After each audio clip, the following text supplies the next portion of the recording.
자, 오늘 빌립보서 4장의 말씀인데요. 이제 빌립보서 오늘 그리고 다음 주까지 나누면 빌립보서의 말씀이 이제 정리가 되게 됩니다.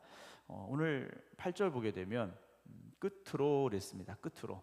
그러니까 바울이 이제 빌립보 교회에게 보내는 이 편지의 거의 이제 후반부 마지막 결론에 도달하고 있음을 우리가 이 단어를 통해서 알 수가 있는데요.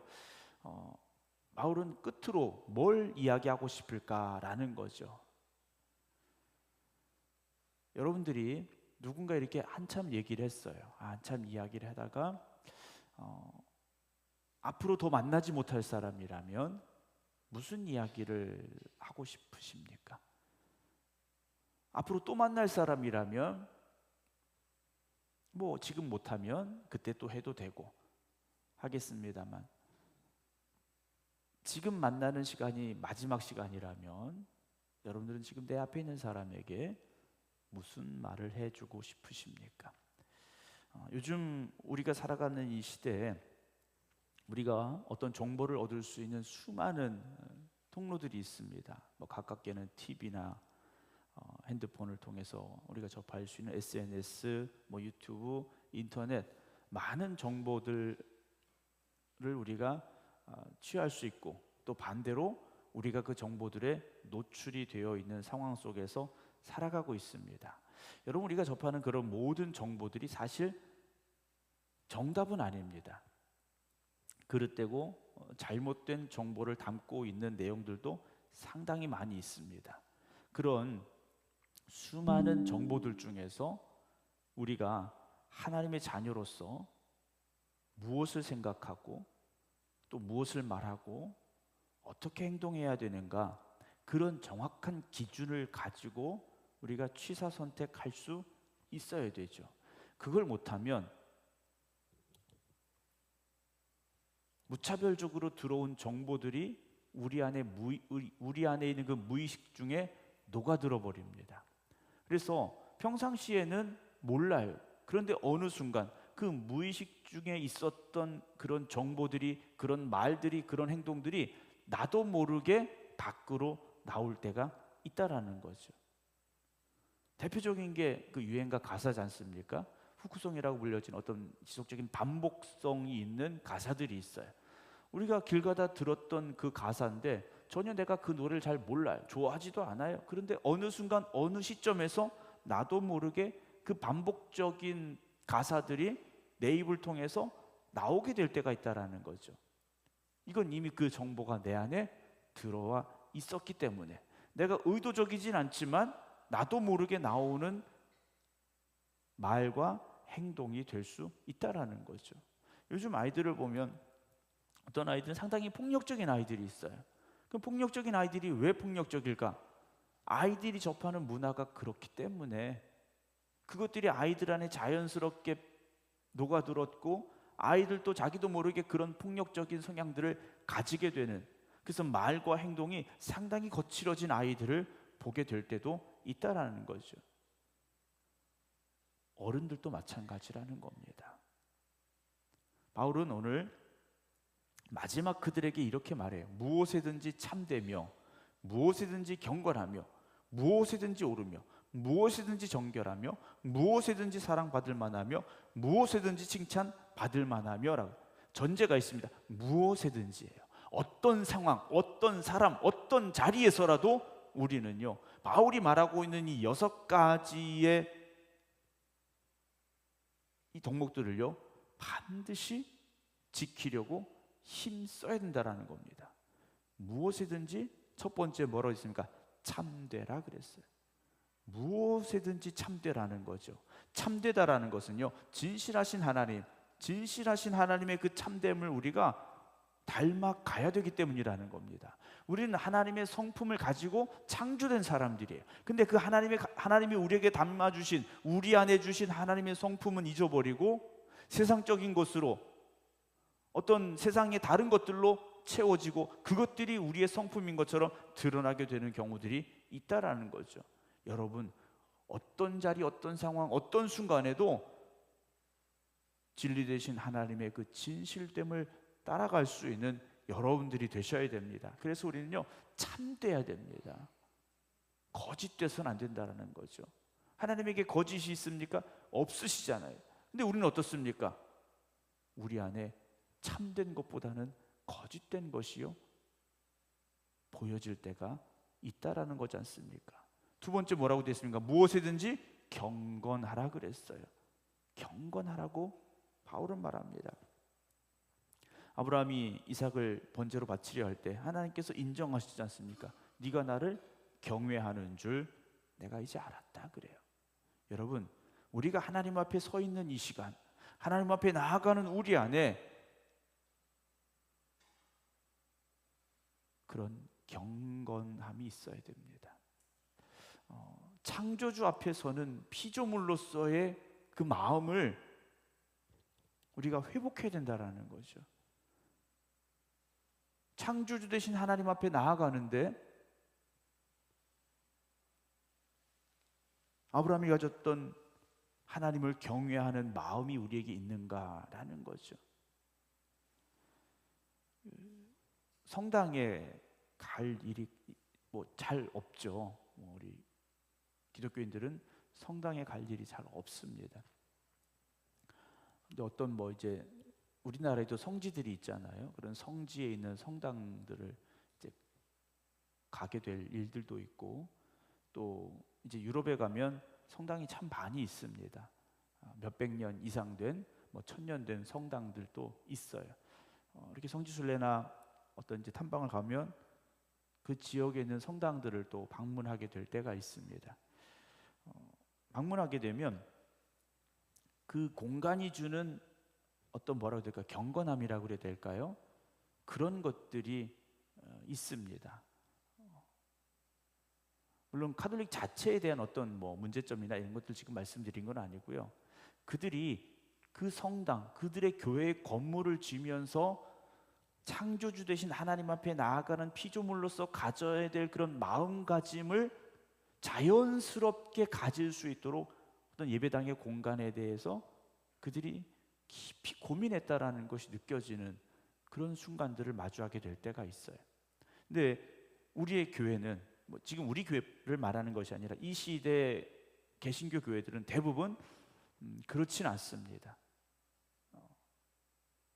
어떤 우리의 예배의 어떤 공간들, 어떤 공간을 잘 활용하고 어떤 편리성이라든가 이런 것들을 추구하지, 진정한 예배자로서의 그 경건함을 자연스럽게 가질 수 있는 예배당으로서의 역할은 조금 부족하다라는 생각을 가지게 돼요. 물론 우리가 그런 공간이 우리에게 자연스럽게 주는 경건함도 중요합니다만 우리 마음가짐이 중요하죠. 아브라함이 이삭을 데리고 모리아산에 올라가는데 그런 공간이 있었습니까? 아무것도 없었어요. 그냥 이삭을 데리고 산으로 올라간 겁니다. 그러나 그 마음이 어땠다라는 거겠습니까? 하나님을 경외하는 마음이 있었다라는 거죠. 여러분, 무엇이든지 경건해야 됩니다. 또 무엇이든지 오르며라고 되어 있어요. 우리는 의로운 삶을 살려고 힘써야 됩니다.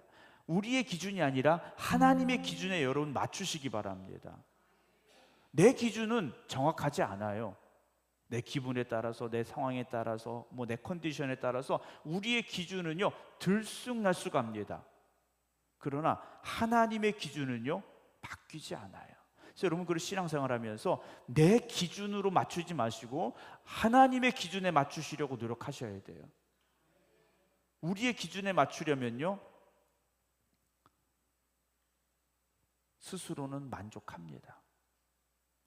내가 이렇게 어려운데, 오늘 하루도 피곤했는데 내가 그래도 수요일날 교회라도 왔네? 여러분, 물론 잘 오셨어요. 그러나 온 것으로 만족하는 것이 아니라 하나님을 경외하는 진정한 예배자로서 이 자리에 서야 하나님이 우리 예배를 받으시는데 그것이 기쁨이 되지 않겠습니까?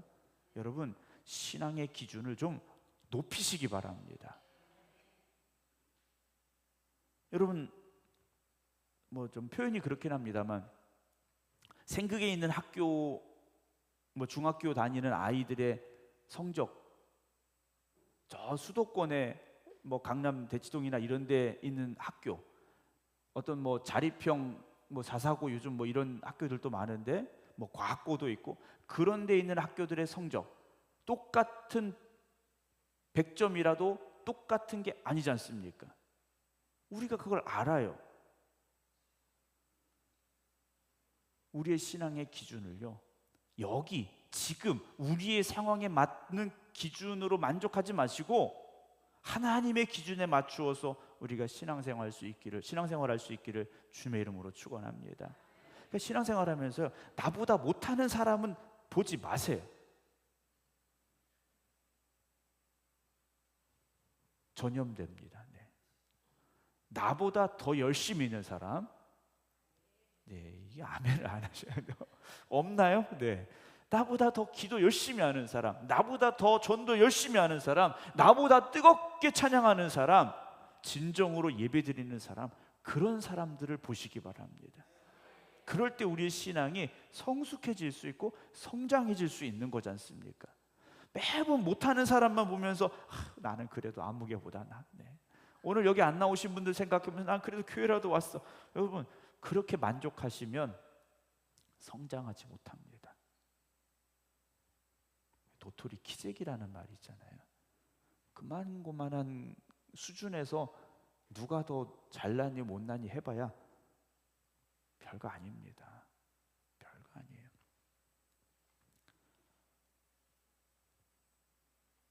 우리가 이 생극이라는 어떤 작은 동네에 있기 때문에 크게 뭐 수도권에 있는 교회들과 비교한다는 게 좀 그럴 수는 있겠죠. 그러나 우리끼리 여기서 만족해서는 안 됩니다. 생극에서 제일 많이 모인대. 그럼 생극에서 그런 거죠. 생극에서 그런. 중국 연애만 봐도요, 우리가 1등 아닙니다. 1등 아니에요. 여러분, 하나님의 기준에 맞추어서 우리의 신앙의 기준을 높이시고, 늘 하나님이 기뻐하시는 일이 무엇일까? 하나님께 영광 올려드리는 어떤 우리의 삶이, 우리의 신앙이 무엇일까를 우리가 고민할 수 있어야 되죠. 또 무엇을 말합니까? 무엇이든지 정결하라 그랬어요. 우리의 내면에, 그리고 우리의 겉으로의 어떤 삶, 모든 것이 하나님의 거룩한 백성답게 살아가야 됩니다. 정치인들이 공격받는 것 중에 하나가 뭡니까? 도덕성이지 않습니까? 정치인들이요, 어떤 청문회라든지 어떤 선거에 나갈 때 공격받는 게 도덕성이에요. 물론 우리가 완벽하진 않습니다. 그러나 남을 향하여 손가락질하기 전에 내 자신을 돌아보면서 우리가 그 정결함을 회복하고 정결하게 살아가야 됩니다. 무엇이든지 사랑받을 만해야 됩니다. 사랑을 주는 게 아니라 여기서는요, 받을 만해야 돼요. 받을 만한 사람이 되셔야 된다는 거죠. 타인과의 관계 속에서 그 사람이 나를 사랑해 줄 만한 내 마음가짐, 내 말, 내 행동, 그런 내 삶을 가지라는 겁니다. 여러분, 이건 노력하셔야 돼요. 나 사랑 안 해주면 어때? 이런 이 문제가 아니에요. 믿음의 사람들은 다른 사람들에게 사랑받을 만한 말과 행동을 해야 되는 겁니다. 하나님의 사랑을 베풀어야 되고 친절해야 되고요. 또 무슨 말이 나옵니까? 무엇이든지 칭찬받을 만 해야 됩니다. 역시 칭찬도요, 받을 만한 사람이 되라는 겁니다. 특별히 공동체 안에서 여러분 본이 되고 성숙한 믿음의 신앙, 어떤 인격적인 삶을 살아갈 수 있는 여러분들이 되시기 바랍니다. 그래서 우리 교회 다니는 사람들이요, 특별히 우리 생각교회 성도 여러분들이 교회 밖에 나갔을 때 사랑받아야 되고 칭찬받아야 됩니다. 그리고 교회 안에서도 마찬가지입니다. 여러분, 직분자들이요, 칭찬받을 만 해야 됩니다. 사랑받을 만 해야 됩니다. 그래서 직분을 받는다라는 것이요, 무거운 짐을 지는 거예요.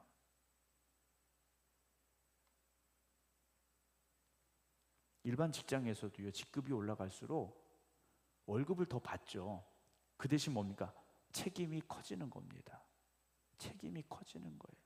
여러분, 교회의 직분도 내가 감당해야 될 책임이 커진다라는 걸 아셔야 돼요. 물론 집사님들이 권사님들 보고 나는 권사님들보다 짐이 적어요. 권사님들이 장로님들 보면서 나는 장로님보다는 덜 해도 돼요. 이렇게 생각하시라는 말씀은 아니에요. 권사님들은 집사님들보다 더 많은 짐을 지려고 노력해야 되고, 장로님들은 권사님들보다 더 많은 책임을 지고 더 많은 짐을 지고 가려고 하는 노력이 있어야 됩니다. 그럴 때 교회가 건강해지는 거예요. 그걸 안 하려고 하면 교회는 병들어갈 수밖에 없습니다. 그래서 직분을 받는다라는 건 무거운 짐을 내가 지고 가겠습니다 라는 헌신의 고백이 분명히 있어야 되는 거죠. 나 교회 몇 년 다녔으니까 내가 직분 받아야 돼요. 그렇진 않습니다. 그 다음에 나오는 말씀이 무슨 덕이 있든지 무슨 기림이 있든지 이것들을 생각하라 그래요. 공동체를 세우는 힘은 우리가 덕을 세울 때 가능해집니다. 교회를 온전히 세우는 것은요, 덕을 끼칠 수 있어야 돼요. 우리의 말과 우리의 행동, 그리고 우리의 생각까지도. 그래서 그 교회의 믿음의 수준을 보려면 이 사람들이 하는 말을 들어보면 알아요. 어느 교회 갔을 때 또는 어떤 교회 다니는 분들과 한번 이야기를 해보면 그 교회 신앙의 수준을 알 수가 있어요. 저는 우리 생각교 성도 여러분들이 나아가서 말하고 행동할 때 우리 교회의 수준을 보여준다고 저는 생각을 합니다. 이제 말하지 말아야 되겠네. 네. 이제 아무것도 하지 말아야 되겠네. 이러시라는 말씀이 아니에요. 나가셔서 믿음의 말을 하시기 바랍니다. 믿음의 말을 하셔야 돼요. 교회에 대해서 안 좋은 이야기가 세상에 많이 퍼져 있어요. 물론 교회에 어떤 잘못된 부분들도 있고 목회자의 어떤 잘못된 부분들도 있을 수 있겠죠. 그걸 고치지 말자라는 건 아니에요. 그러나 우리의 마음가짐은 정말 하나님의 말씀에 근거해서 내가 정말 하나님이 기쁨이 되기를 힘쓰면서 그런 신앙의 성숙함을 이루어가려고 하는 그런 믿음의 모습을 여러분들의 말과 행동을 통해서 나타내시기 바랍니다. 그래서 우리는요, 하나님께 영광이 되는 삶을 사모해야 됩니다. 사람들이 칭찬받는 것도 아까 중요합니다. 그러나 진짜는 뭡니까? 하나님의 칭찬을 받아야 돼요. 하나님의 칭찬 못 받으면요, 안 됩니다. 하나님의 칭찬을 받기 위해서 우리가 힘써야 되는데 이것들을 뭐라고 그랬습니까? 생각하라 그랬어요. 생각하라. 여러분, 생각이라는 건요, 어떤 때는 무의식적으로 아까 말씀드렸듯이 떠오르는 내용들이 있어요. 그거 말고 이 생각은요, 깊이 묵상하는 겁니다. 내가 어떻게 해야 무엇에든지 참되며 무엇에든지 경건하며 무엇에든지 오르며 무엇이든지 정결하며 무엇이든지 사랑받을 만하며 무엇이든지 칭찬받을 만하며 무슨 덕이 있든지 무슨 기름이 있든지 내가 정말 하나님의 영광을 위해서 또 교회를 위해서 살아갈 수 있을까? 여러분, 그걸 깊이 묵상하고 고민할 수 있어야 된다는 거죠. 여러분, 오늘 하루 종일 무슨 생각을 하며 살아왔습니까? 우리 마음속에 지금 가득 찬 생각이 무엇입니까? 여러분, 하나님의 말씀을 따라 우리가 생각하고 말하고 행동할 수 있기를 주님의 이름으로 축원합니다. 9절, 너희는 내게 배우고 받고 듣고 본 바를 행하라. 그리하면 평강의 하나님이 너희와 함께 계시리라 그랬어요. 바울은요, 빌립보 성도들에게 다 자신 있게 말합니다. 내게 배우고 받고 듣고 본 바를 행하라 그래요. 생각하는 것에서 끝나는 것이 아니라 이제는 뭐하라 그럽니까? 행하라 그래요. 여러분, 생각만 많이 하지 마시고 행동하셔야 됩니다. 여러분, 내가 기도해야지 생각 하루 종일 하면 뭐합니까? 기도 10분 하시기 바랍니다. 아니, 성경 읽어야지 1월 달부터 지금 6월 달까지 생각만 하시면 뭐합니까? 펴서 읽으시기 바랍니다. 네, 아멘 소리가 좀 작아지네. 네, 행동으로 옮기시기 바랍니다. 믿음은 행동으로 드러나야 됩니다. 바울은 빌립보 성도들에게 자신에게서 배우고 받고 듣고 본 것들을 그대로 행하라는 것이에요. 신앙은요, 아는 것에 머무는 게 아닙니다. 신앙은 지식에 머무는 게 아니에요. 우리가 배우고 듣고 본 것을 우리의 삶에 적용하고 실천하는 것, 그게 신앙이라는 거죠. 그래서 중요한 표현이 있습니다. 말씀은요, 삶으로 살아내야 된다라는 말이 있어요. 하나님이 나에게 주신 말씀을 내 삶으로 살아내야 된다라는 거죠. 그게 성숙한 신앙인인 겁니다. 그게 성숙한 크리스찬이라는 겁니다.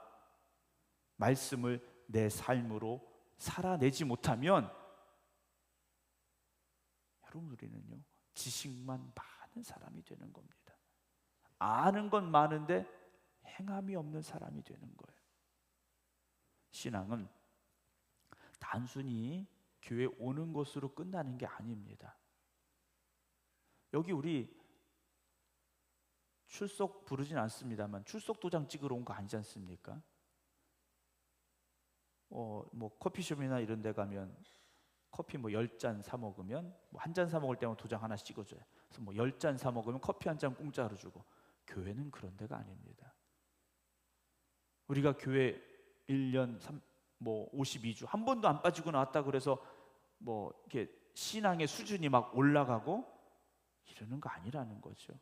말씀을 제대로 들어야 되고 들려진 말씀을 붙잡고 깊이 묵상해야 되고, 그래서 내 생각이 변화되고 내 말이 변화되고 내 행동이 변화되어져서 말씀을 내 삶으로 살아낼 때, 예배가 우리의 삶이 되어질 때, 삶이 곧 예배가 되어질 때 우리의 신앙은 변화가 될 수 있는 거죠.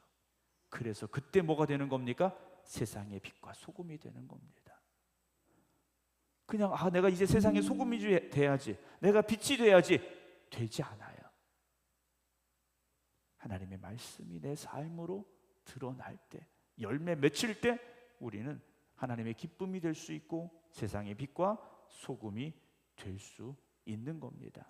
여러분, 그렇게 신앙생활 하시기 바랍니다. 하나님의 말씀을 붙잡고 끝까지 믿음으로 달려나가시기 바랍니다. 바울이 이렇게 말해요. 그리하면 평강의 하나님이 너희와 함께 계시리라 그래요. 평강의 하나님이요 너희와 함께 계시리라 그래요. 이것은 단순히 힘들고 어려우니까 위로받아라 이 말씀이 아니에요. 우리의 생각이 하나님의 말씀을 의지할 때, 우리의 행동이 하나님 말씀에 합당할 때, 그때 하나님이 우리의 삶의 모든 자리에서 우리와 함께 하실 때 하나님 주는 평강이 우리 안에 임하게 되는 겁니다.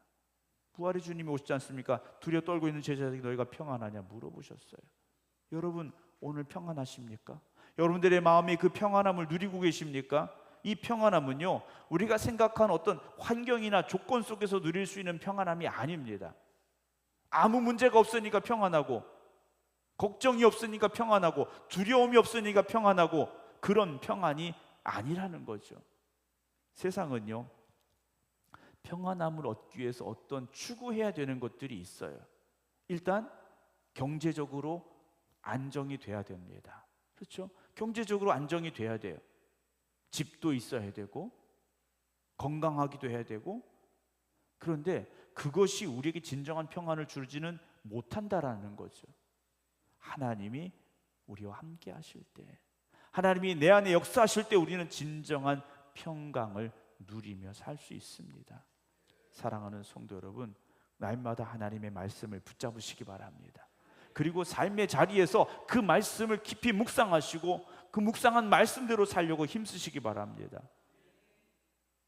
하나님의 말씀을 마음에 새기고 그 말씀을 내 삶으로 살아내는 삶을 살아가셔야 됩니다. 우리는 예전보다 훨씬 더 좋은 시대에 살고 있습니다. 더 많은 것을 가지고 있습니다. 그런데 진짜 평안함은 잃어버리고 있다라는 생각이 듭니다. 사랑하는 성도 여러분, 바울은 지금 어디에 있습니까? 감옥에 있습니다. 갇혀 있어요. 그런 바울이 감옥 밖에 있는 이들에게 평강의 하나님이 너희와 함께 계시리라. 어떻게 하면요? 바울이 그들에게 전해준 그대로 그들이 배우고 받고 듣고 본 바를 행하면 평강의 하나님이 너희와 함께 계시리라. 이 말을 하는 바울은 어떻겠습니까? 하나님 주시는 평강을 누리고 있다라는 거죠. 감옥에 갇혀 있는데 메인 몸인데 오히려 바울은 평안해하고 있고, 감옥 밖에는 있는데 더 자유함이 있는데 더 많은 것을 누리는데 오히려 감옥 밖에 있는 이들은 평안하지 못하고 있다면 오늘 여러분들은 어떻습니까? 하나님 주시는 평강이 있습니까?